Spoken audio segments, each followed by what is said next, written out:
Then we come to the security challenges.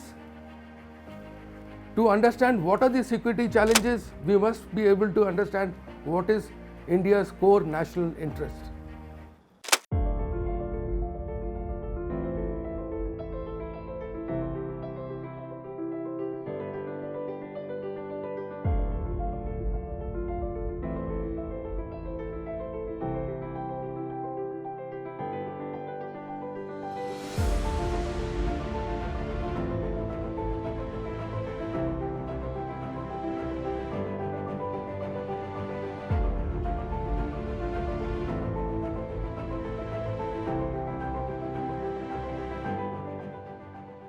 India's core national interest is to ensure a security environment that promotes sustained economic growth. I repeat, to ensure a security environment that promotes sustained economic growth. So what is the key over here? Economic growth. And how it can grow? If you have a security environment that is favorable to get into economics.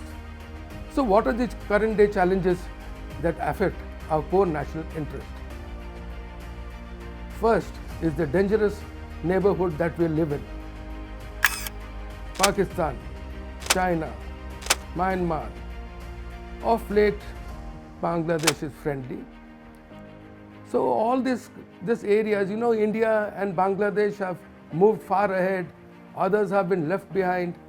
They are grappling with poverty, the economic crisis.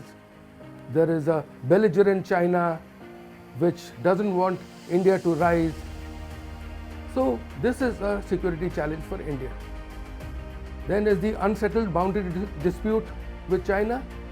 We have already fought one war and there is a current standoff that is going on in Ladakh.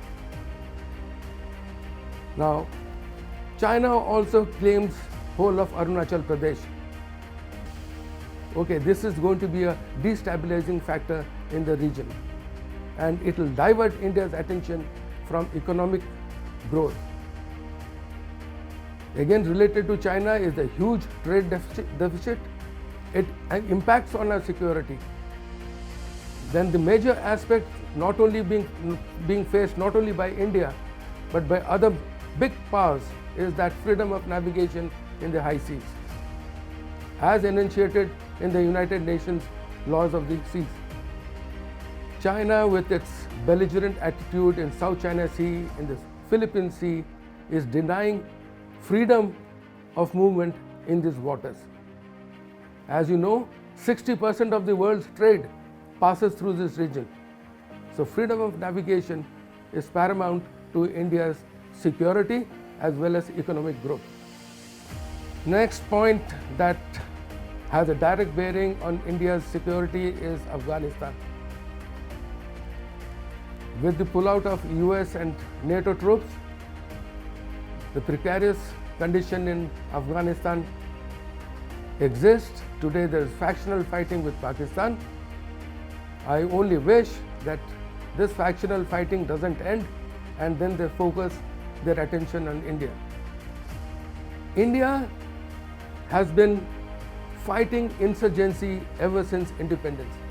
Initially it was the northeastern insurgency, then we had the Punjab militancy and insurgency, the J&K insurgency, and also the insurgency that we fought in Sri Lanka.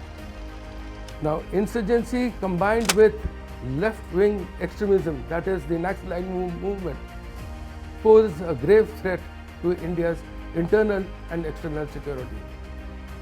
Illegal immigration from neighboring countries is another major security risk for India.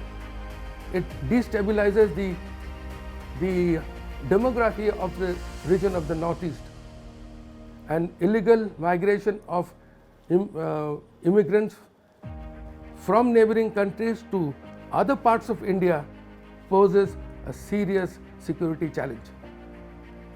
As you all know, we have two coastlines. We have the eastern seaboard and the western seaboard. We have island territories. Protection of the eastern seaboard and the western seaboard is also a major problem.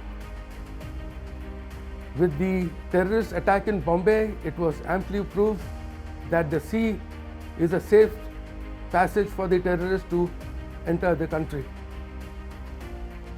Significant steps have been taken to patrol the coast.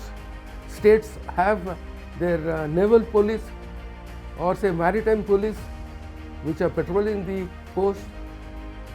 We have to remain very alert and protect our island territories.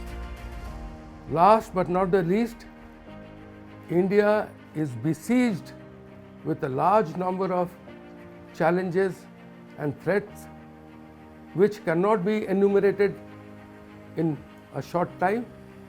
The menace of drugs is also a threat to your security, because with drugs comes arms, with drugs comes violence.